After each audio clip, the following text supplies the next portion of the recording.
Happy Father's Day, everyone. And to all the dads watching this morning, thank you for all that you do. And I hope that whatever your plans are today, that you feel loved and respected and honored by your families. I don't get to be with my dad today because he lives across the state, but I've been thinking about him a lot this week, and I wanted to start out the sermon this morning with a story about my dad that actually kind of inspired the direction of my time this week. Every Monday night, my dad and I play board games online through our computers. And on one of these Monday nights a few weeks ago, a couple of hours before we were supposed to log on to play games together, my youngest sister, Brenna, who is 19, got into a car accident on the highway outside of Boise, where she lives. Thankfully, she was okay. She just had some minor scratches and bruises, but her car was completely totaled. My mom got the call and immediately drove out to meet her by the side of the highway and to help her deal with police and the tow truck. And a couple of hours later, I was online playing board games with my dad, as well as a guy named Nate, who is my oldest sister's boyfriend. And Nate and I both knew about Brenna's accident, and my dad had told us that she wasn't home yet from the tow truck and dealing with all of that, but she might be home soon, so he let us know that he might have to step away for a second when she walked in the door. And a few minutes later, that's exactly what happened. Brenna walked in the door, and my dad excused himself from the game, but he didn't turn off his microphone. Now, I don't think he did this on purpose. In fact, I don't think he thought about it at all. But all of a sudden, Nate and we unwittingly found ourselves invited to listen in on this moment, which had a lot of potential tension in it. We knew that Brenna was probably shaken up from the accident, and we knew that my dad bought her that car, and he was probably going to be the person who had to buy her another one. So Brenna walks in, and he excuses himself from the game, and the first thing we hear him say is, "Come here." And we knew there was a hug. And then he said to Brenna something along the lines of, "Let's just chalk this up as one of the all-time no-good days." And Brenna giggled and agreed. And then he said to her multiple times, "It's just stuff. It's just stuff." And suddenly, all of the tension that we had sensed in that moment was gone, dissipated. And I was so proud. I was proud of my dad. I was proud to be a part of the family. I was proud that Nate, who's dating my sister, just got this completely organic and spontaneous glimpse into what it means to be a man in my family. And I was proud because, well, that's not always how this goes, right? I don't mean with my dad. I have watched my dad do the same kind of thing countless times in my life. But this isn't always the case with all dads. When something goes wrong, and maybe you've experienced this in your own life, or maybe you've just watched enough sitcoms on TV, but when something goes wrong, there's often this moment where someone goes, "Oh no, now I have to tell my dad."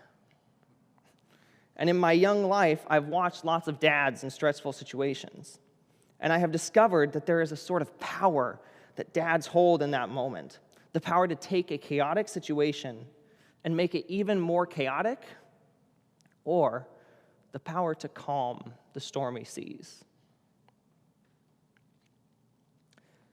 I could probably just wrap it up right there and call it a sermon, because I don't know what that story, I don't know what I can say that story can't in a matter of 12 minutes or so.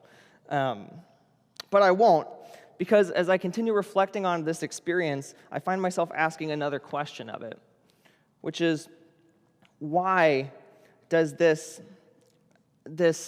choice to choose peace over chaos, why does that strike me as so deeply profound, so unquestionably true, and even potentially divine? The answer, I think, is about what makes miracles. The starting point is simple. We believe in a God that brings order out of chaos and peace out of disorder. In fact, this is our first glimpse of God in the Bible. In the creation story that opens the book of Genesis, the earth was a formless void covered in water and darkness. And God spoke to those waters, and throughout the next 6 days ordered them until the formless void had become a paradise, teeming with life and beauty. And it is that same voice that comes through Jesus in our gospel text today, shouting, "Peace, be still," over the winds and the waves, which frightened the disciples. God brings order out of disorder. And it's not lost on me today that Jesus calls God Father. Nevertheless, while we know that God's character is to bring peace out of chaos, it can sometimes feel alien to us. This is not our natural inclination. This is not the way the world around us works. When we look around, it's easy to see chaos breeding more chaos. Wars, droughts, polluted air, global pandemics, senseless acts of violence. It can seem like these things increase year after year. And our existence continues to feel more and more disordered. Which brings me to the second law of thermodynamics. I'll bet you didn't see that one coming. Now, I know we have some scientists in the congregation, and I am not a scientist, but stick with me and I'll try to break this down as best I can. The second law of thermodynamics establishes a concept called entropy, which is essentially a measurement of disorder. And more importantly, this second law says that entropy always increases, never decreases. So originally, this law of increasing entropy was specifically referring to energy in the form of heat, and how it always moves from an ordered state to a more disordered one. Take a mug of hot coffee, for example. The hot coffee is concentrated and ordered heat energy. But when you leave that cup of hot coffee on the table, it will always cool down to room temperature, with the heat dissipating into the table, into the coaster, the hands of whoever picks it up to take a drink, and even into the air around it. But a lukewarm cup of coffee will never spontaneously begin to boil. What this law of increasing entropy tells us then is that things in our world move in one direction, from order to disorder. And as we've studied this further, we've learned that this law extends way beyond heat and cups of coffee, but actually governs everything in the universe. Entropy explains everything, from why your kid's room gets messy, to the patterns of the weather, to the reason why we die and decay. The inclination of the universe is to become more and more disordered. Some scientists would even say that entropy is simply an explanation of why things get worse. Now, to Christians, it seems really easy to connect this concept of entropy with the concept of evil. It might bring to mind the story of the fall in Genesis chapter 3, where Adam and Eve begin the story in the paradise of Eden. But after they eat the forbidden fruit, they're cast out of the garden, and things just get worse from there. All of a sudden, evil is a present reality in their world. And what does evil do if not take something that is ordered and peaceful and turn it into something disordered and chaotic? Take the evil of racism and slavery, for example. Racism takes God's order of creation, where all humans are created equal, and it disorders it, placing some races above others. And slavery adds even greater entropy to that system, breaking families apart, tearing people away from their native lands. Chaos, disorder. Evil and entropy seem to be hand in hand. And sin plays a part in this as well. Cornelius Plantinga, a theologian, defines sin as culpable disturbance of shalom. Culpable disturbance of shalom. In other words, sin is anything we do that disrupts the peace and harmony God intended for the world. Or we might say, sin is anything we do that disorders God's order for creation. So we believe in a God that brings order out of disorder, but we live in a universe that, if left to its own accord, will devolve into chaos. Which brings me back to miracles, to the calming of the seas. What if we recognize miracles because they break the rules of the universe and create order instead of disorder, and peace instead of chaos? Biblical miracles like calming the storm, healing the blind, and raising the dead certainly all fit this bill.